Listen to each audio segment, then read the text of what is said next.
What if one day you woke up knowing with absolute certainty that what your eyes see isn't the whole truth?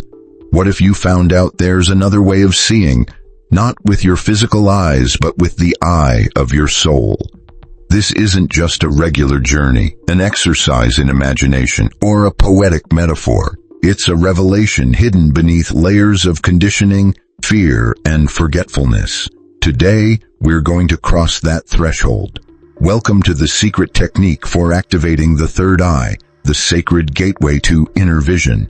Throughout history, cultures from ancient Hindu mystics to the sages of pharaonic Egypt have talked about an invisible eye, an energy point that not only sees the physical world, but also senses the subtle vibrations of existence. In Hindu tradition, it's called the Ajna chakra. In Egypt, it's the Eye of Horus. In Western esoteric thought, it's known as the eye of the soul, or clairvoyance.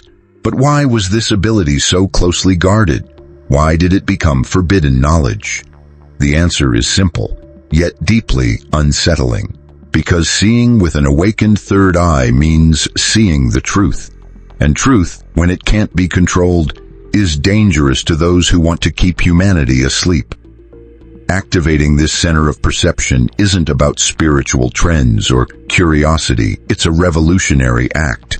It's reclaiming your energetic freedom and breaking the barriers set by a system that fears free individuals, those who are intuitive and connected to their divine purpose. In this video, we'll explore what the third eye really is, how it's been honored and silenced for thousands of years, and most importantly, how you can activate it in a practical, safe, and powerful way. I'll share a technique that doesn't require secret initiations or complicated rituals. You just need something that's always been inside you: attention, intention, and presence. Get ready. Once you open this gateway, you'll never see life the same way again. What was hidden will start to come to light. Synchronicities will increase. The signs the universe has been sending you will make sense.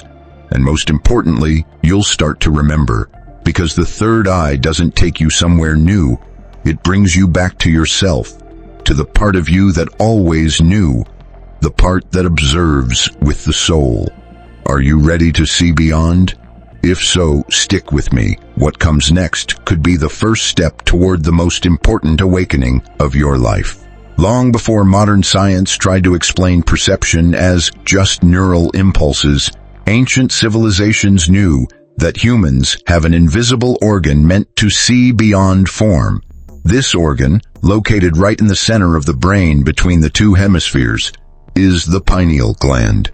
But its role goes far beyond biology. For the wise people of old, it was the home of the soul, the eye of consciousness, the light that reveals the unseen. In Hinduism, the Ajna chakra, also called the command center, is on the forehead between the eyebrows. It's no accident it's shown as a two-petaled lotus, one petal for the rational mind, the other for intuition. Tantric yoga teachings say this chakra is where the soul contemplates the subtle realm. When the ajna opens, the practitioner not only sees energies but also understands the meaning behind events. You don't see with your eyes, you know with your spirit. In ancient Egypt, the third eye was symbolized by the Eye of Horus, a sign of protection, power, and clairvoyance. Its design holds mathematical patterns that still fascinate scientists today, like the Fibonacci sequence and the golden ratio. But more than that, the Eye of Horus was a map, a coded symbol representing parts of the human brain, especially the pineal gland. It wasn't just decoration, it was a guide for inner awakening. Western esoteric traditions are just as rich. Alchemists spoke of the inner eye of the heart, Rosicrucians of the inner light, and Christian mystics of the single eye of the soul, echoing Jesus's words. If your eye is single, your whole body will be full of light. This eye is symbolic. It points to unified perception beyond duality. When that happens, reality changes its texture. It becomes not just matter but vibration, not just a series of events but a dance of meaning. Yet over centuries this knowledge was hidden, not because it was unimportant but because it was dangerously freeing. Mass control requires obedient bodies and disconnected minds. The third eye does the opposite. It awakens discernment, fuels willpower, and reconnects you to your original source. That's why it was labeled dangerous, heretical, or fantasy, not because it doesn't work, but because it works too well.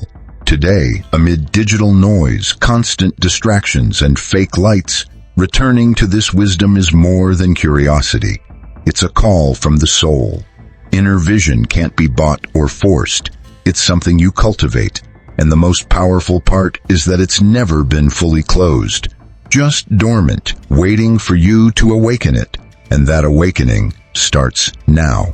To understand how to activate the third eye, we first need to drop the idea that it's something exotic or foreign. It's not a spiritual bonus or a gift for only a few enlightened people.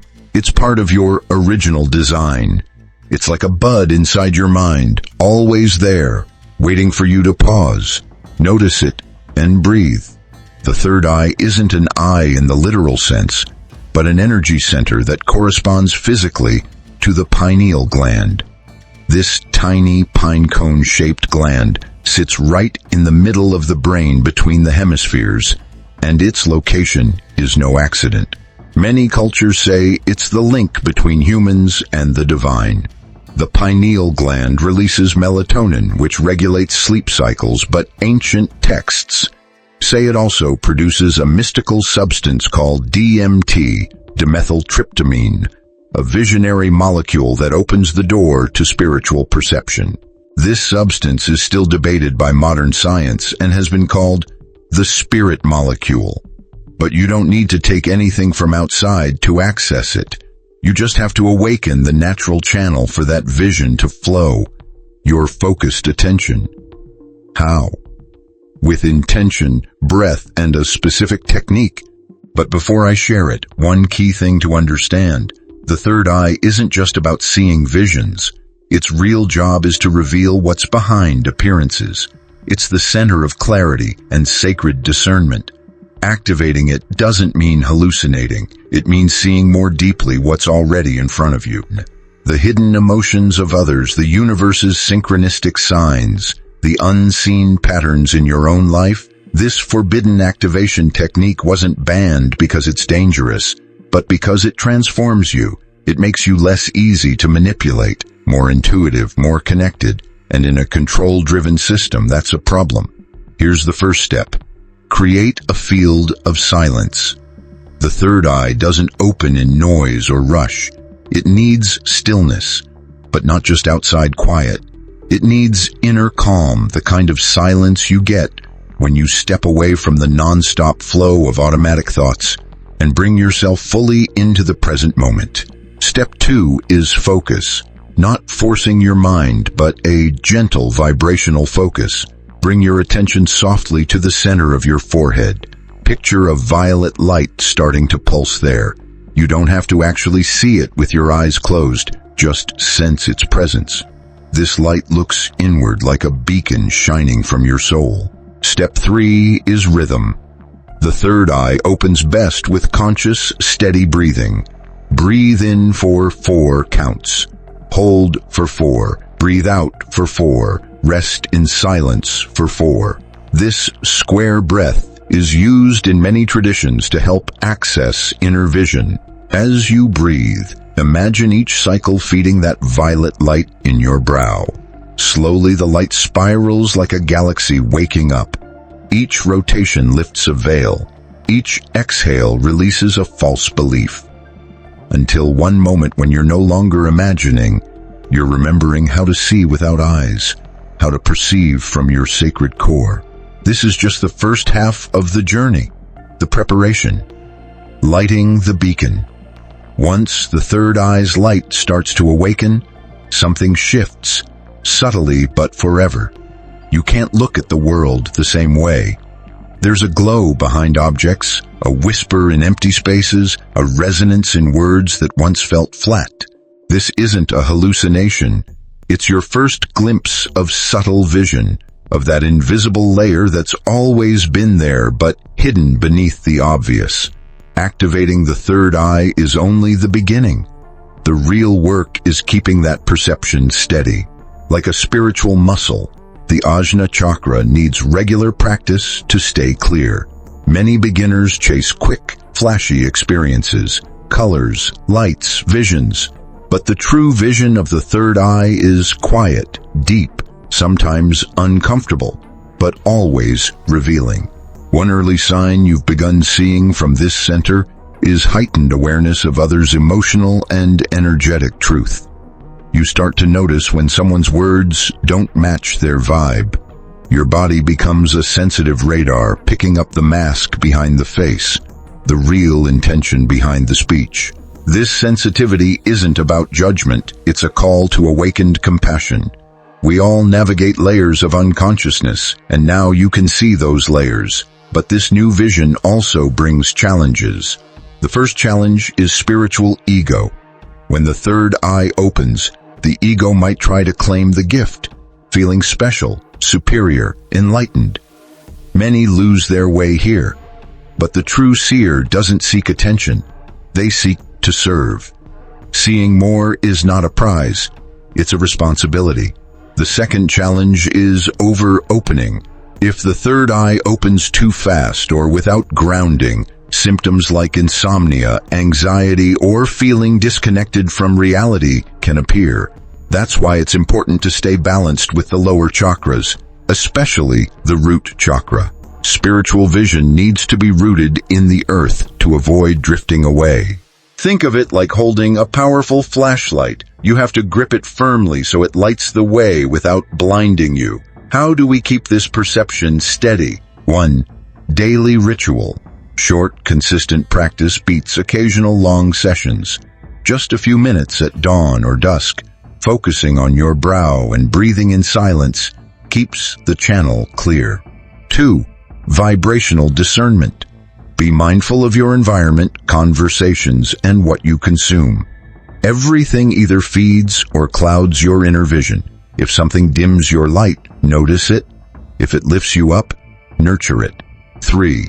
Symbolic journaling. Keep a vision journal, not to record everything, but to note repeating patterns, symbols, colors, or phrases. The universe speaks in metaphors. Your third eye is the translator. 4. Bodily grounding. Inner vision is linked to the body. Practice yoga, mindful movement, or walking meditation. The more connected you are to your body, the sharper your soul's vision will be. Remember, seeing more isn't about spotting things others miss. It's about seeing what's always been there, just from a deeper place. The world itself doesn't change. Your perception does. And with that new perception, everything takes on fresh meaning. The veil is lifted, but the journey goes on. Living with an active third eye doesn't mean withdrawing from life. Quite the opposite. It means living more fully in the present, seeing the invisible in everyday moments, perceiving the essence behind appearances. In short, living awake. A key to keeping this vision alive is practicing non-judgmental mindfulness. Your inner sight may reveal things you'd rather not face. Shadows inside yourself, patterns in others, false beliefs you once trusted. Many shut down here, not because they can't see, but because seeing hurts. But that pain is the first step toward freedom. No longer living on autopilot, but living from truth. Here's the first important tip. Turn your vision into action. Seeing without doing is useless. If you sense manipulation in a relationship, passive watching isn't enough. Take steps. If your job dims your inner light, make changes where you can. The third eye isn't a spiritual decoration. It's your inner compass pointing toward purpose, and you have to walk the path. Second, protect your energy like you would your home. Seeing more means taking in more. Your energy field gets sensitive and open. Crowded places, toxic news, or draining people can snuff out your flame. This is about discernment, not isolation. Use salt baths, cleansing meditations, or harmonic sounds. Make your body and space a temple of vibration. Third, don't get stuck on phenomena. Many start seeing colors, sensing presences, or getting messages, and then think that's the goal. The true purpose of the third eye is to remember who you really are. Everything else is just a signpost, not the destination. Fourth, use your vision to serve others. If you see what others can't, don't show off, help. You can be a light for those still in darkness, not with fancy words, but with your calm, shining presence. Sometimes just looking at someone from the soul is enough for them to finally feel seen. Fifth, be patient. The third eye doesn't open all at once. It's like a flower slowly unfolding in the sunlight of daily intention. Some days are clear, others foggy, and both are part of the process. It's not about forcing vision, but letting it come naturally with humility. Finally, remember, you're not seeing outward, but through yourself. Every image, feeling, and message reflects your own soul. Don't fear what you see, embrace it. Through that vision, you'll realize there's no separation between you and the universe. There's only one eye, the eye of spirit, awakening to see itself. Everything on this path leads to one core truth. The third eye isn't a gift, but a sacred responsibility. Awakening it doesn't make you better than others. It makes you more aware, more deeply connected to life and its infinite symbols. You've crossed an invisible but very real threshold. On the other side, there are no promises of power, only calls to presence, integrity, and compassion.